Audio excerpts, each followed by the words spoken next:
EM Daobaisa बर'नि बियाबाव UPPL दोलोनि खहा। मा जादों प्रमद बर' दैदेननाय सरकारा? मानो जेरावबो सानफ्रोमबो क'क्राझारनिफ्राय उदालगुरिसिम हाबदों बिपिएफ हानजायाव?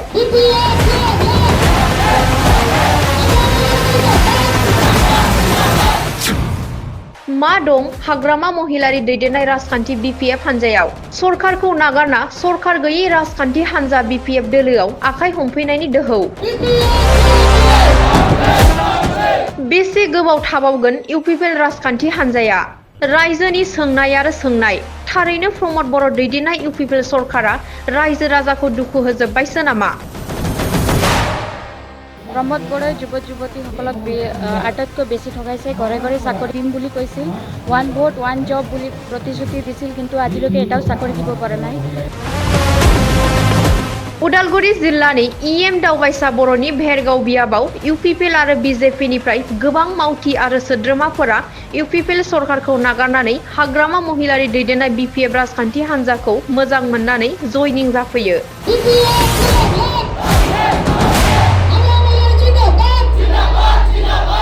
भेरगाव ब्लकनि सिङाव थानाय हासरा प्राइमारियाव मोनसे गेवलां मेल जादों आरो बे मेलावहाय इउपिपिएल दोलोनि आरो गुबुन गुबुन राजखान्थि हान्जानि गोबां सोद्रोमाफोरा दिनै माने जोंनि बिपिएफआवहाय जइन जादों।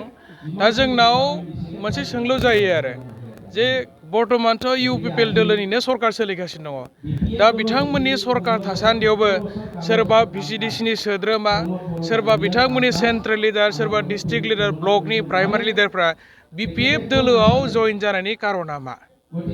गावसोर सरकार सालायसेयावबो मानो बिपिएफआवसो मानसिफ्रा फैगासिनो दं? जे जों बेखौनो बुजिबाय जे इउपिपिएलआ थांनाय 5 बोसोर बिथांमोननि सरकार सालायनाया 5 बोसोर कमप्लिट माने जानो थांगासिनो दं। 2-3 मासनि उनाव 5 बोसोर जानोसै।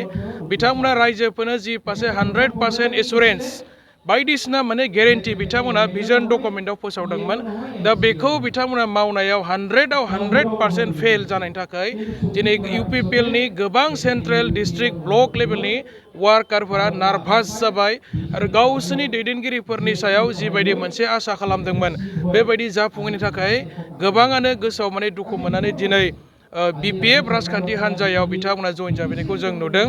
आरो बावैसो सिगां नोंथांमोना नुदों जोंनि बिपिएफनि सासे सिनियर दैदेनगिरि जायखौ जोङो सेकेन्ड इन कमान्ड होननानै सानना लायोमोन आरो मोनसे समनि डिपुटि चिफ खाम्फा बरगयारी बिथां, लोगोसे माने केबिनेट मन्त्रि, बारग' केबिनेट मन्त्रि चन्दन ब्रह्म बिथांमोना इउपिपिएल दोलोआव जइन जानाय समाव जोङो सानदोंमोन जे हाजार बिपिएफनि जोंनि डिस्ट्रिक्ट लेभेलनि सेन्ट्रेल लेभेलनि मानसिफ्रा इउपिपिएलआव थांसिगोन नामा? बिथांमोनजों गासिबो थांफाजोबनानै जोंनि ब्लक कमिटि, डिस्ट्रिक्ट कमिटिफ्रा बायनानै बिपिएफ माने राजखान्थि हान्जाया चिरां जिल्लायाव लांदां जासिगोन नामा? जोङो बेबायदि सिरि सानबाय थादोंमोन आरो गोसोआव मोनसे गिनाय फैदोंमोन। नाथाय दाखालि बावै 8 तारिख फेब्रुवारियाव जेब्ला खाम्फा बरगयारी बिथाङा जइन जाबाय, मात्र 70 जनल' मानसिनि नाम लिस्ट होनो हादों बिथाङा। दा जोङो सानदों बिथांनि जि मिशन थांखि बियो बिराद गिदिर मोनसे फेल जाबाय। जइन जाग्रोमोना मोनाबिलियावनो जोङो खोनानो मोनबाय खाम्फा बरगयारी बिथांनि थाखाय माने समस्ति गैया इलेक्सन गेलेनो थाखाय, बिथांनो टिकेट होनो हाया। दा जोङो बेखौनो बुंदों सासेल' खाम्फा बरगयारी खारदों बिपिएफ हान्जानिफ्राय, 1000 जननि बारा खाम्फा बरगयारी चन्दन ब्रह्मआ माने बिपिएफ दलाव दिनै दङ आरो 1000नि बारा खाम्फा दंसै, 1000नि बारा चन्दन दंसै।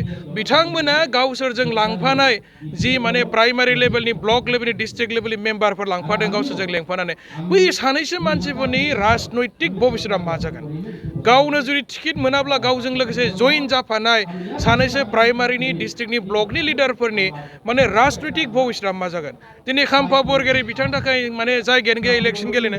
चन्दन ब्रह्म बिथांखौ थांनाय बाइ इलेक्सनाव टिकेट होआखिसै, एमपि इलेक्सनावबो टिकेट होआखिसै, एमसिएलए इलेक्सननि थाखायबो टिकेटआनो गैयाब्ला दा बिथांमोनजों थांफानाय जि सानै जोंनि माने गाहाय लेभेलनि माने लिडारफोर बिथांमोननि राजखान्थि भबिष्यतआ मा जागोन?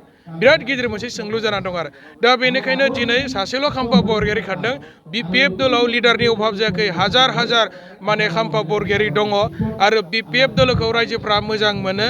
माने सोरबा खाम्फा बरगेरेजों दिनै रायजोआ थांफायाखै साफा सानै गावजों सोमोन्दो थानाय वार्काराल' थांफादों बिनि अनगायै माने रायजोफ्रा थांफायाखै दा बेनिखायनो हाग्रामा महिलारि सारनि दैदेननायावनो 2025 सन नैबे देग्लायनो माने सरकार दागोना 100% रोखा जानानै दङ जेरावनो बिपिएफनि मिटिं जायो हाजार हाजार मानसि थाङो रुलिं पार्टि इउपिपिएलनि मानसिफ्रासो दिनै बिपिएफआव हाबगासिनो दं आरो नोंथांमोना खोनादों अबेबा अबेबा जायगायाव बिसिडिसि चेयारमेन भाइस चेयारमेन बिथांमोननि सिडब्लिउसि मेम्बार गोबां रोखोमनि दैदेनगिरिफ्रा दिनै बिपिएफ दोलावसो माने आखाइ हमफैबाय थादों आरो बेनिखायनो बिपिएफ दोला सोरबा सन्दन खाम्फाजों खोथा नङा बिपिएफ दोला दिनै लोरबां नङा जोबोद गोख्रोंनिख्रुइ गोख्रों जानानै दङ आरो रायजो राजाया दिनै बिपिएफजोंसो दङ